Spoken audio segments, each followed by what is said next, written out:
Hello, good morning. Good morning. आज हम लोग डिस्कस करेंगे ट्रांसपोर्ट इन प्लांट, क्लास 11 का चैप्टर है ना। और इसमें आपका कि ट्रांसपोर्ट ऑफ सब्सटेंसेस की बात करते हैं तो इसमें सबसे पहले आगे आपका फर्स्ट है जिसको हम लोग बोलेंगे शॉर्ट डिस्टेंस ट्रांसपोर्ट। तो शॉर्ट डिस्टेंस ट्रांसपोर्ट होता है, हमने बताया ये आपका किस में होगा, यानी हर्ब्स में होगा। दैट इज़ जो ग्रासेस होते हैं है ना, तो उनमें होता है, ये हर्ब्स में होगा ये, ठीक है। तो दैट इज़ ये हर्ब्स में पाया जाने वाला आपका ट्रांसपोर्टेशन है, ठीक है।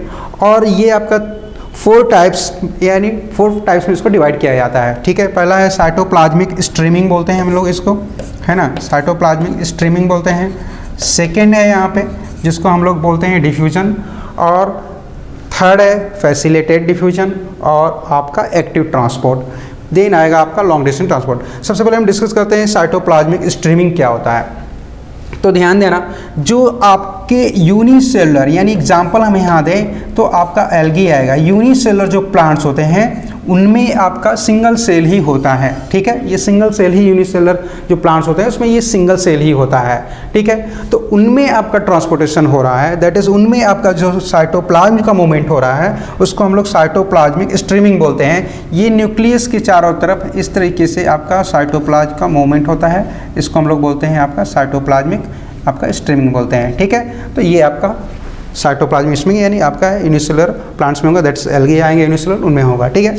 देन आते हैं हम लोग आपका डिफ्यूजन। डिफ्यूजन हम किसको बोलते हैं, तो जो आपका कंसंट्रेशन ग्रेडियंट के अलोंग होता है ना, यानी high concentration to low concentration जो है आपका सब्सटेंस का डिफ्यूजन होता है, उसको हम लोग बोलते हैं डिफ्यूजन, ठीक है। तो यहाँ पे डिफ्यूजन जो है आपका फैसिलिटेड डिफ्यूजन भी आ रहा है, ठीक है, और ये डिफ्यूजन है। तो हमें इतना बस ध्यान देना है कि इन दोनों में क्या डिफरेंस है। तो फैसिलिटेड डिफ्यूजन जो होगा वो आपका सेल मेम्ब्रेन पे स्पेशल प्रोटीन के द्वारा होगा, जिससे प्रोरीन होता है, एक्वापोरिन होता है ना, उनके द्वारा होगा। तो किसी न किसी फैसिलिटी के द्वारा होगा, यानी स्पेशल प्रोटीन के द्वारा होगा जो सेल मेम्ब्रेन पे प्रेजेंट है, उसको हम लोग फैसिलिटेड डिफ्यूजन बोलेंगे, जब आगे हम देखेंगे इसको। और डिफ्यूजन जो होगा वो आपका क्या होगा, आपका किस high concentration to low concentration आपका होगा ये, ठीक है। तो इसको भी हम लोग आगे देखेंगे। और एक्टिव ट्रांसपोर्ट जो होगा ये आपका क्या होगा, यहाँ पे एनर्जी आपका यूटिलाइज होता है, low concentration to high concentration होता है। तो हमें दोनों में ध्यान देना है कि इनमें डिफरेंस क्या आ जाता है। तो ये आपका क्या होगा, आपका हाई कंसंट्रेशन टू आपका लो कंसंट्रेशन होगा, ये दोनों ही आपके इसको फॉलो करेंगे, ठीक है। High concentration to low concentration, that is यहाँ पे आपका एनर्जी यूटिलाइज नहीं होता है। तो हम यहाँ पे एटीपी के फॉर्म में एनर्जी जो है यहाँ यूज नहीं हो रहा है, तो वो हम उसको कंसीडर नहीं करेंगे, ठीक है। देन एक्टिव में आएंगे तो ये low concentration to high concentration होता है, और यहाँ पे क्या होता है आपका, ये हाई कंसंट्रेशन जाना होता है इसको, इसलिए यहाँ पे एनर्जी यूटिलाइज होता है। तो यानी यहाँ एटीपी के फॉर्म में आपका एनर्जी यूटिलाइज हो रहा है, ठीक है। तो यानी यहाँ पे एटीपी आपका एनर्जी के फॉर्म में है, तो ये यूटिलाइज होगा यहाँ पे, ठीक है। जो लॉन्ग डिस्टेंस ट्रांसपोर्ट है ये आपका जाइलम और फ्लोएम के द्वारा होगा। हम जानते हैं कि वाटर और मिनरल का ट्रांसपोर्टेशन होता है थ्रू जाइलम, और आपका न्यूट्रिएंट का ट्रांसपोर्टेशन है थ्रू फ्लोएम, ठीक है। तो नेक्स्ट आपका ये आएगा, ठीक है। यहाँ हम देख लेते हैं कि मीन्स ऑफ ट्रांसपोर्ट में डिफ्यूजन को कैसे हम डिफाइन कर सकते हैं। तो हम बोल सकते हैं कि a substance to diffuse from high concentration to low concentration, ठीक है। तो हमें यहाँ ध्यान देना है कि high concentration to low concentration आपका क्या हो रहा है, आपका डिफ्यूजन हो रहा है। यहाँ पे आपका डायग्राम में दिख रहा है, देखो यहाँ पे ये क्या है, आपका हाई कंसंट्रेशन है, ठीक है, और ये आपका लो कंसंट्रेशन है। तो डिफ्यूजन आपका ऐसे हो रहा है, यानी इस तरीके से आप देखें तो इधर आपका डिफ्यूजन हो रहा है, high concentration to low concentration क्या हो रहा है, आपका डिफ्यूजन हो रहा है, ठीक है। तो इसको हम लोग यहाँ पे दिखा सकते हैं किसके द्वारा, सेमी परमेबल मेम्ब्रेन के द्वारा। यानी ये आपका क्या है, यहाँ पे सेमी परमेबल मेम्ब्रेन है, ठीक है, जो सेपरेट किया हुआ है दोनों आपको सॉल्यूशन को, ठीक है। तो यहाँ पे high concentration to low concentration होगा, इसी को हम लोग बोलते हैं डिफ्यूजन, ठीक है। और आपका जब ये डिफ्यूजन तब तक होगा जब तक कि दोनों तरफ का क्या होगा, आपका सॉल्यूशन का कंसंट्रेशन इक्वल नहीं हो जाएगा। यानी आपका यहाँ पे क्या हो गया, फाइनली ये आपका सेकेंड स्टेप में देख रहे हैं हम लोग कि सेकेंड स्टेप में आपका इक्वल हो गया क्या, आपका सॉल्यूशन, है ना। यानी कंसंट्रेशन दोनों तरफ क्या हो गया, इक्विलिब्रियम स्टेट में आ गया, ठीक है। तो इस तरह से हम इसको देखेंगे कि आपका ऐसे हो रहा है, ठीक है। यहाँ पे ध्यान देना है कि यहाँ पे एनर्जी यूटिलाइज नहीं हो रहा है, दैट इज एनर्जी किस फॉर्म में होता है, तो हम जानते हैं एटीपी के फॉर्म में ये आपका यूज नहीं हो रहा है यहाँ पे, ठीक है। तो दैट इज यहाँ नहीं हो रहा है। पैसिव मूवमेंट होता है, ये हाई टू लो हो रहा है, तो दैट इज पैसिव मूवमेंट होता है, बट स्लो होगा, है ना, सेल टू सेल होगा, ठीक है, और स्लो होगा, यानी शॉर्ट डिस्टेंस के लिए होगा। तो सेल टू सेल होगा, स्लो होगा और शॉर्ट डिस्टेंस को ये क्या करता है, आपका मूवमेंट होता है यहाँ पे। अब हम यहाँ पे अगर देखें कि जो इसका इंक्रीजिंग ऑर्डर, दैट इज किस में सबसे ज़्यादा डिफ्यूजन होगा, किस में फिर देन होगा, किस में देन होगा, है ना। तो हम देख रहे हैं यहाँ पे कि मैक्सिमम डिफ्यूजन जो होता है वो आपका गैस में होता है, ठीक है, क्योंकि गैस जो होता है वो आपका उसमें मैक्सिमम डिफ्यूजन होता है, देन लिक्विड में होता है, और सबसे आपका मिनिमम होता है आपका सॉलिड में।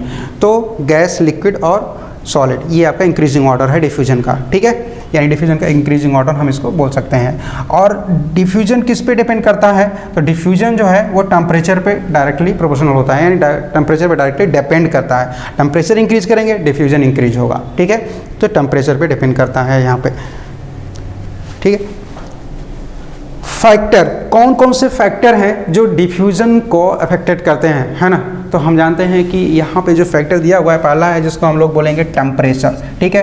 टेम्परेचर जो होता है, मैंने अभी बताया कि टेम्परेचर क्या होता है आपका, अगर इंक्रीज करेंगे, यानी टेम्परेचर है और इसको हम इंक्रीज करते हैं तो डिफ्यूजन क्या होगा, इंक्रीज होगा, यानी टेम्परेचर अगर इंक्रीज करेंगे तो डिफ्यूजन भी क्या होगा, इंक्रीज होगा। तो ये डायरेक्टली प्रोपोर्शनल है, ठीक है, टेम्परेचर के, याद रखेंगे। सेकेंड पॉइंट है जिसको हम लोग बोलते हैं प्रेशर। प्रेशर इंक्रीज करेंगे तो क्या होगा, यानी प्रेशर है ये भी डायरेक्टली प्रोपोर्शनल हो गया डिफ्यूजन के, ठीक है। अगर प्रेशर हम इंक्रीज कर रहे हैं तो डिफ्यूजन भी क्या हो रहा है, इंक्रीज होगा, ठीक है। थर्ड है आपका कंसंट्रेशन ग्रेडियंट, ठीक है। तो कंसंट्रेशन ग्रेडियंट, अगर किसी का हम कंसंट्रेशन बढ़ा रहे हैं तो दैट इज आपका क्या होगा, आपका डिफ्यूजन भी बढ़ेगा, है ना। दैट इज आपका यहाँ पे, यानी हम जी अगर हम बोले यहाँ पे कंसंट्रेशन और ग्रेडियंट बोले तो ये डायरेक्टली प्रोपोर्शनल भी क्या हो गया आपका डिफ्यूजन का, यानी ये बढ़ेगा कंसंट्रेशन ग्रेडियंट तो डिफ्यूजन भी क्या होगा, इंक्रीज होगा, ठीक है। ये सारे पॉइंट्स हमें ध्यान देना है, इस पर आपके क्वेश्चन नेट में आते रहते हैं, है ना। तो इसको हम क्लियर करेंगे, ठीक है, कि ध्यान देंगे, इसको याद रखेंगे। साइज ऑफ मॉलिक्यूल्स, इस पे भी डिपेंड करता है, ठीक है। अगर लार्ज साइज है तो आपका डिफ्यूजन डिक्रीज होगा, स्मॉल साइज है तो डिफ्यूजन क्या होगा आपका, इंक्रीज होगा। तो साइज ऑफ मॉलिक्यूल पे भी ये डिपेंड करता है। और लास्ट है आपका परमेबिलिटी ऑफ प्लाज्मा मेम्ब्रेन। तो ये सबसे इम्पॉर्टेंट होता है कि प्लाज्मा मेम्ब्रेन किसको परमिट दे रहा है, किसको अलाउ कर रहा है, ठीक है। अगर सबको अलाउ नहीं कर रहा है तो किसको अलाउ कर रहा है, जिसको अलाउ करेगा वो आपका क्या होगा, डिफ्यूज होगा। तो यहाँ पे हम जानते हैं कि परमेबिलिटी आपका इंपॉर्टेंट रोल प्ले करता है, यानी प्लाज्मा मेम्ब्रेन सेमी परमेबल है तो दैट इज सबको परमिट नहीं देगा, सबको अलाउ नहीं करेगा, है ना, मूवमेंट के लिए, ठीक है, डिफ्यूज होने के लिए। तो ये परमेबिलिटी ऑफ प्लाज्मा मेम्ब्रेन आपका, इस फैक्टर आपके इतने हैं 5 फैक्टर जो डिफ्यूजन को अफेक्टेड करते हैं, ठीक है। देन हम यहाँ देख रहे हैं कि फैसिलिटेड जो डिफ्यूजन होता है वो आपका स्पेशल प्रोटीन होता है, उसके द्वारा होता है, जो कहाँ पे सिचुएटेड होता है, तो वो आपका प्लाज्मा मेम्ब्रेन में। तो हम जानते हैं कि प्लाज्मा मेम्ब्रेन जो होता है या सेल मेम्ब्रेन बोलते हैं, वो आपका क्या होता है, फॉस्फोलिपिड बाइलेयर होता है। सबसे पहले ध्यान देना, आपने सेल में पढ़ा भी होगा इसको, ठीक है, कि ये जो आपका पार्ट होता है, ये आपका व्हाइट जो दिख रहा है, ये दोनों पार्ट प्रोटीन होते हैं, यानी प्रोटीन, देन फिर लिपिड आता है, लिपिड, फिर लिपिड आता है और देन फिर प्रोटीन आता है। तो हम देख रहे हैं यहाँ पे कि प्रोटीन, लिपिड, लिपिड, प्रोटीन, इसलिए इसको हम लोग बोलते हैं फॉस्फोलिपिड बाइलेयर। प्लाज्मा मेम्ब्रेन को हम लोग क्या बोलते हैं, फॉस्फोलिपिड बाइलेयर होता है ये, ठीक है। अब यहाँ पे हम इसको अरेंज कर सकते हैं कि ये किस तरह से इसको शो करेंगे। तो हम बोल सकते हैं प्रोटीन हो गया आउटर मोस्ट, ठीक है, फिर लिपिड हो गया, फिर देन आपका क्या हो गया, लिपिड हो गया, और देन फिर क्या हो गया, प्रोटीन हो गया। तो ये इसका अरेंजमेंट होता है, यानी आउटर और इनर क्या है, यहाँ पे प्रोटीन है, आउटर इनर प्रोटीन है, दो बीच में लेयर है, उसको हम लोग लिपिड लिपिड यानी फॉस्फोलिपिड बाई लेयर बोलेंगे इसको। तो ये आपका बाई लेयर हो गया, यानी ये लिपिड लिपिड दो हो गया, तो इसलिए बाई बोलते हैं इसको, है ना। अब यहाँ पे क्या है, ये स्पेशल प्रोटीन है, ये क्या है, स्पेशल प्रोटीन है। यहाँ भी प्रोटीन है, यहाँ पे देख रहे हैं अलग स्ट्रक्चर है, यहाँ पे स्ट्रक्चर अलग है, ठीक है। तो इनको हम लोग बोलते हैं प्रोटीन चैनल, कैरियर प्रोटीन बोलते हैं। अलग अलग मॉलिक्यूल के लिए स्पेशल होते हैं, स्पेसिफिक होते हैं, हम बोल सकते हैं, है ना।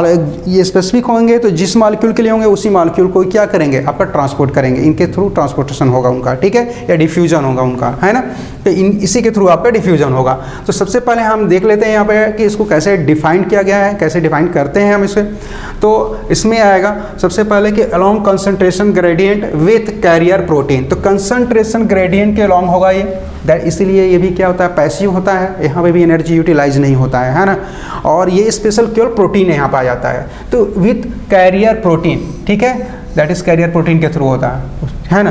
करा कि विदाउट एक्सपेंडिचर ऑफ एनर्जी, है ना, दैट इज यहाँ पे एनर्जी क्या हो रहा है, यूटिलाइज नहीं हो रहा है, ठीक है।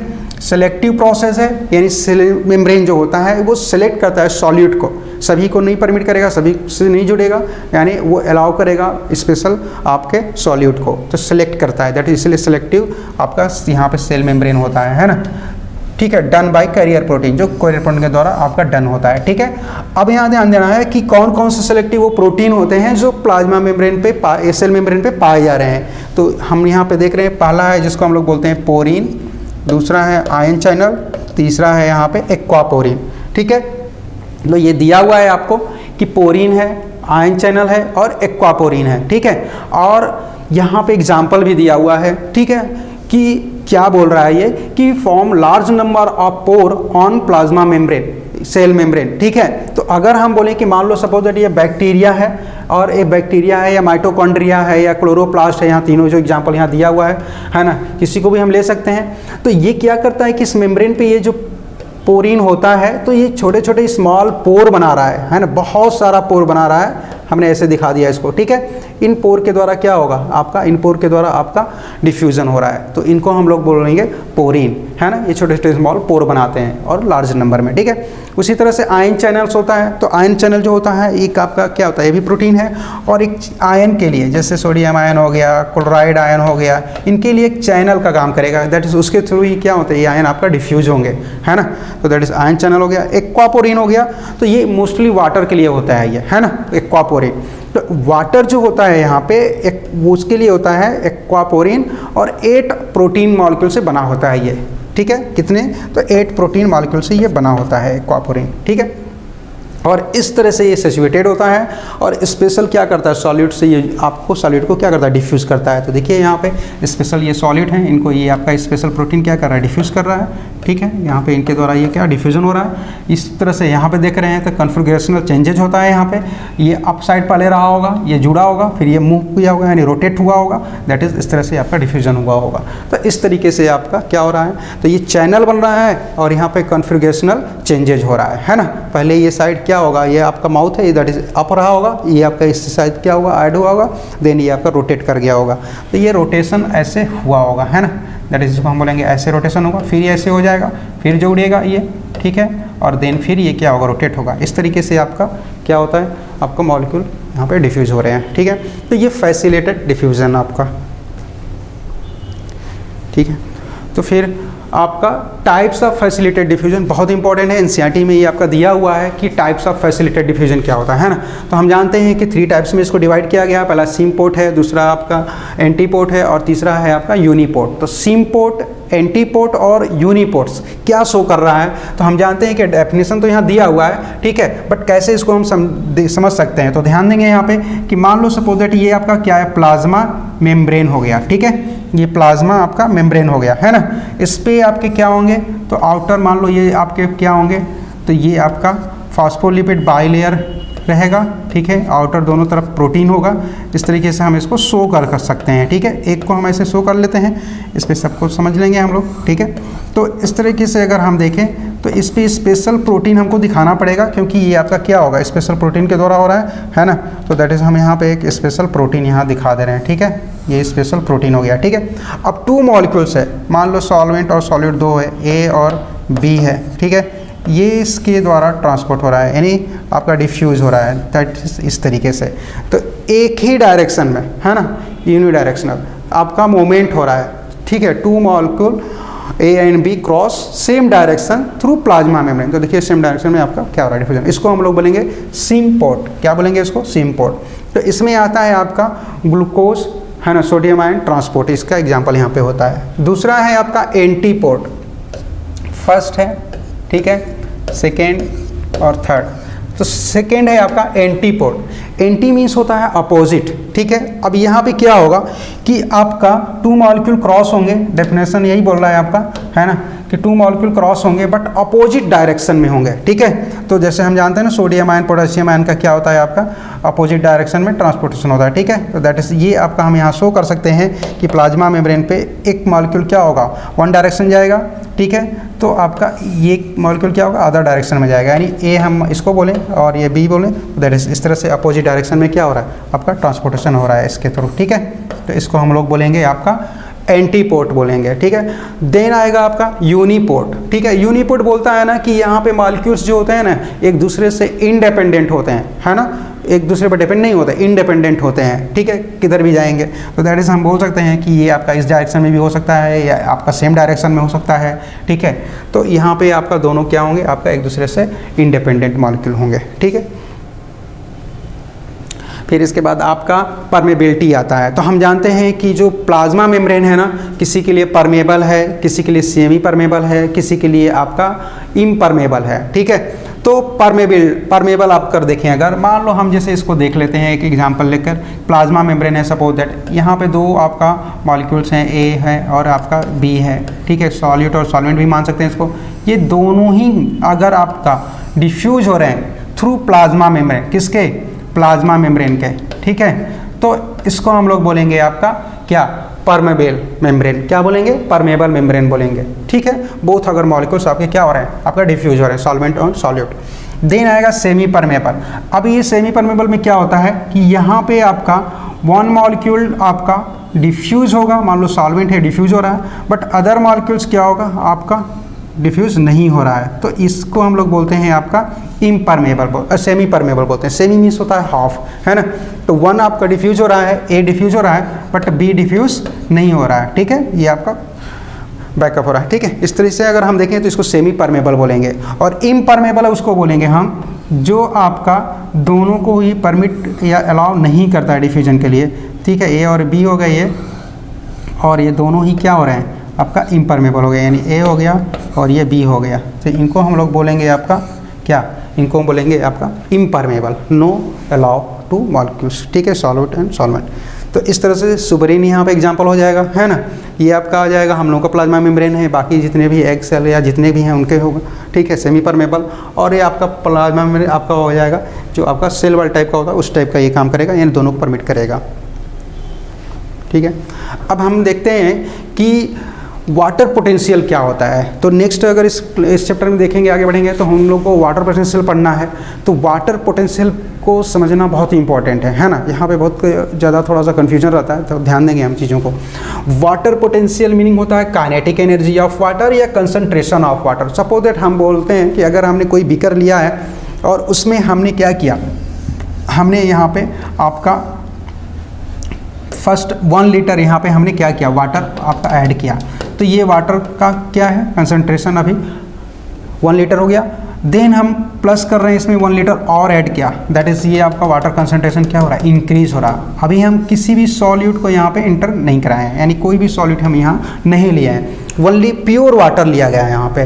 तो दैट इज़ ये कंसंट्रेशन ऑफ वाटर का मैक्सिमम हो गया, प्योर वाटर यानी मैक्सिमम कंसंट्रेशन ऑफ वाटर, इससे ज़्यादा अब नहीं हो सकता, ठीक है। और उसकी वैल्यू होती है आपका यहाँ पे 0, दैट इज़ ये 0 इसका आने। और वाटर पोटेंशियल को हम लोग शो करते हैं आपका किससे, तो दैट इज़ आपका साई, इस तरीके से, ठीक है। तो इसका वैल्यू 0 हो गया यहाँ पे, है ना। तो ये प्योर वाटर का आपका मैक्सिमम वाटर पोटेंशियल होता है जिसको हम लोग बोलते हैं 0, ठीक है। अब ध्यान देना कि जब अगर वाटर पोटेंशियल मैक्सिमम है तो काइनेटिक एनर्जी क्या होगा, मैक्सिमम होगा, यानी डिफ्यूजन इसका मैक्सिमम होगा किसी भी जगह, है ना, ठीक है। इसको हम दूसरे वर्ड में अगर आपको शो करें यहाँ पे, तो सेकेंड वर्ड ये बोलता है यहाँ पे कि जो आपका if concentration of water increase, ठीक है, if concentration of water increase यानी इंक्रीज कर रहे हैं तो काइनेटिक एनर्जी भी क्या होगा, इंक्रीज होगा। जैसे मैंने यहाँ इंक्रीज किया, ठीक है, उसी तो वाटर पोटेंशियल भी क्या होगा, इंक्रीज होगा, यानी यहाँ पे वाटर पोटेंशियल इंक्रीज हो रहा है। तो कंसंट्रेशन ऑफ वाटर इंक्रीज करेंगे तो यहाँ पे मैंने बताया भी है कि pure water highest water potential होता है उसका, यानी मैक्सिमम कितना होगा, 0 होगा। ये हमें ध्यान देना है, कन्फ्यूजन यहाँ पे लोगों को रहता है, 0 है ना। मैक्सिमम सोचते हैं लोग कि 80 होगा, 90 होगा, 100 होगा, नहीं, यहाँ पे हम निगेटिव से 0 तक जाएंगे, ठीक है।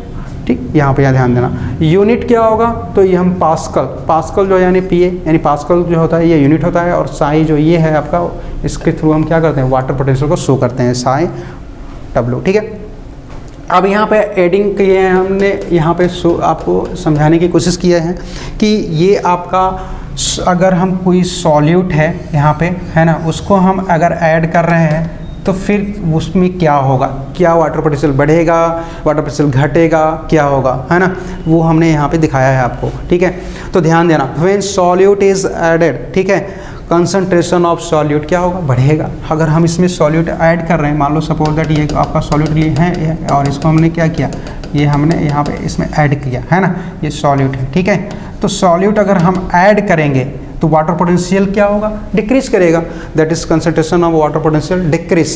ठीक है, concentration of water potential decrease. क्या ऐड किया, क्या इंक्रीज किया, सॉल्यूट इंक्रीज किया, हमें बस इस पे ध्यान देना है। ठीक है, फ्री एनर्जी ऑफ सॉल्यूट क्या होगा, वो भी डिक्रीज करेगा। ठीक है, वो डिक्रीज करेगा। Kinetic energy of water potential वो भी क्या होगा, डिक्रीज करेगा। और वाटर पोटेंशियल फाइनली क्या करेगा, डिक्रीज करेगा। यानी वाटर पोटेंशियल आपका सॉल्यूट के इन्वर्सली प्रोपोर्शनल होता है। अगर हम कह सकते हैं कि वाटर पोटेंशियल है ये, तो दैट इज हम बोल सकते हैं कि इन्वर्सली प्रोपोर्शनल आपका सॉल्यूट। अगर सॉल्यूट बढ़ेगा तो वाटर पोटेंशियल घटेगा, सॉल्यूट बढ़ेगा तो वाटर पोटेंशियल घटेगा। ठीक है, इस तरीके से हम इसको समझ सकते हैं, है ना। ठीक, फिर गिब्स यानी based on Gibbs free energy, ये आपका चैप्टर केमिस्ट्री में भी मिलता है, वहाँ भी देखेंगे हम, सॉल्यूशन पढ़ेंगे तो वहाँ पे देखते हैं हम। ठीक है, इनसे आपका क्या करता है, वाटर पोटेंशियल का जो फार्मूला डेराइव किया गया है। ठीक है, वो फार्मूला क्या है, चलो देख लेते हैं हम कैसे आया। सब देखो, वाटर पोटेंशियल है यहाँ पे इक्वल टू होता है सॉलिड पोटेंशियल। ठीक है, दिया हुआ है यहाँ पे, है ना, सॉलिड पोटेंशियल, फिर प्रेशर पोटेंशियल है ये, और ये आपका है जिसको हम लोग बोलेंगे प्रेशर पोटेंशियल, है ना। फिर इसके बाद आपका ये 2 बार रिपीट हुआ, ये नहीं रहेगा यहाँ पे, तो दैट इज इसको नहीं रखेंगे, है ना। और ये मैट्रिक्स पोटेंशियल और ये ग्रेविटी पोटेंशियल। ठीक है, तो ये आपका solid potential, pressure potential, matrix potential, gravity potential, ये 4 इंपॉर्टेंट पार्ट्स होते हैं इक्वल टू किसके, यानी आपका वाटर पोटेंशियल के। ठीक है, अब यहाँ पे बोल रहा है कि ये जो होते हैं ना, ये आपका मैट्रिक्स पोटेंशियल और वाटर, ये नेग्लिजिबल होते हैं। ठीक है ना, तो इनकी वैल्यू जो होती है ना बहुत कम होती है, लेस देन 1, है ना, बहुत कम होती है, 0.00 कुछ ऐसा है। तो इसको हम लोग नेग्लिजिबल मानेंगे, दैट इज़ इसको हम हटा सकते हैं, है ना। इनकी वैल्यू अगर नहीं रखेंगे तो भी कोई फर्क नहीं पड़ेगा। तो दैट इज़ हम यहाँ पे वाटर पोटेंशियल का जो फार्मूला ड्राइव करते हैं वो आपका निकल के ये आएगा। यानी वाटर पोटेंशियल इक्वल टू क्या होगा, तो वाटर पोटेंशियल इक्वल टू होगा solid potential plus pressure potential. यानी वाटर पोटेंशियल इन पे डिपेंड करेगा, इन दोनों को आपका। अब यहाँ पे हमें सबसे इंपॉर्टेंट है कौन पॉजिटिव होगा कौन नेगेटिव होगा। तो हमेशा याद रखना आपका ये पॉजिटिव होगा हमेशा, और ये आपका प्रेशर पोटेंशियल पॉजिटिव होगा, और सॉलिड पोटेंशियल हमेशा क्या होगा, नेगेटिव होगा। मैंने पहले ही बता दिया यहाँ पे, ताकि आपको जब भी इस पर क्वेश्चन मिलेगा तो ये आपको याद रहना चाहिए, क्योंकि बनाने के लिए, क्योंकि ये कौन पॉजिटिव कौन नेगेटिव रहेगा। कभी कभी दोनों की वैल्यू इक्वल दिया हुआ है तो किसको प्लस लेंगे किसको माइनस लेंगे, है ना। अब यहाँ पे दिया हुआ है कि कोई भी सेल है, मान लो प्लांट सेल है, टर्जिड है, कंप्लीटली स्वेल किया हुआ है, टर्जिड मतलब कंप्लीटली स्वेल है ना। तो वहाँ पे सॉलिड पोटेंशियल और वाटर पोटेंशियल क्या होगा, ये एक सही थ्योरेटिकल क्वेश्चन पूछा जाता है आपके कंसेप्ट वाइज, है ना, आपके एग्जाम में। तो इक्वल है दोनों, सॉलिड पोटेंशियल और इक्वल है, और अपोजिट है, दैट इज मैंने बताया ना कि दोनों आपका क्या है, इक्वल है। अगर ये 5 है, ये 5 है, तो इसकी भी वैल्यू 5 होगी, बट अपोजिट है, मतलब एक प्लस तो एक माइनस। ठीक है, एक प्लस तो एक माइनस। ठीक है, हमेशा याद रखना कि क्वेश्चन में मिलेगा आपको। तो सो आपका क्या होगा, वाटर पोटेंशियल इक्वल टू 0। ठीक है, कैसे आएगा आप देख भी सकते हैं यहाँ पे। यानी हम कह सकते हैं कि वाटर पोटेंशियल इक्वल टू होगा आपका solid potential plus pressure potential. ठीक है, तो यहाँ पे आएगा आपका क्या, सॉल्यूट आपका क्या है, आपका 5 है, निगेटिव है यहाँ पे देखिए, है ना, और प्लस प्रेशर पोटेंशियल क्या है आपका 5 है, प्लस है, दोनों जो है क्या है, आंसर आ जाएगा 0, दैट इज आपका 0 आ जाएगा। तो यानी मैक्सिमम वाटर पोटेंशियल, भाई वाटर पोटेंशियल आपका मैंने बताया ना कि वाटर पोटेंशियल की वैल्यू अगर 0 आ रही है तो दैट इज़ ये क्या हो गया, मैक्सिमम हो गया। ठीक है, ये वाटर पोटेंशियल क्या हो गया, मैक्स हो गया, है ना, इसका वाटर पोटेंशियल क्या हो गया आपका, मैक्स हो गया। ठीक है, in case of flaccid cell, ठीक है, यहाँ पे डबल सी होगा, फ्लैसिड सेल, है ना, आपका टीपी क्या होता है, equal to 0, that is PP also zero. तो हम जानते हैं कि कोई भी फ्लैसिड सेल है, ठीक है, तो वहाँ पे क्या होता है ना कि कंसंट्रेशन जो होता है इक्वल हो जाता है। अगर सॉल्यूशन और सॉल्वेंट दोनों का लगभग कंसंट्रेशन क्या होगा, मान लो इस सेल को हमने, प्लांट सेल को किस में डाल दिया, ये प्लांट सेल है, इसको हमने मान लीजिए किसी किसी सोल्यूशन में डाल दिया, ठीक है, तो यहाँ पे जो आपका मोमेंट होगा दैट इज़ वाटर का इनसाइड या आउटसाइड, वो ऐसे शो किया जाता है, यानी इक्वल होता है, दैट इज़ इक्विलिब्रियम स्टेट में आ गया ये, ठीक है। तो इसमें क्या हो रहा है, TP भी आपका क्या होगा, जीरो होगा, और PP भी आपका प्रेशर पोटेंशियल भी क्या होगा, जीरो होगा, PP यानी प्रेशर पोटेंशियल। तो इस तरीके से आपको हम शो करते हैं यहाँ पे, ठीक है। ये भी किसी भी प्लांट में इस तरह से होता है। तो फ्लैसिड सेल के लिए ये आएगा, ठीक है। Okay, thank you.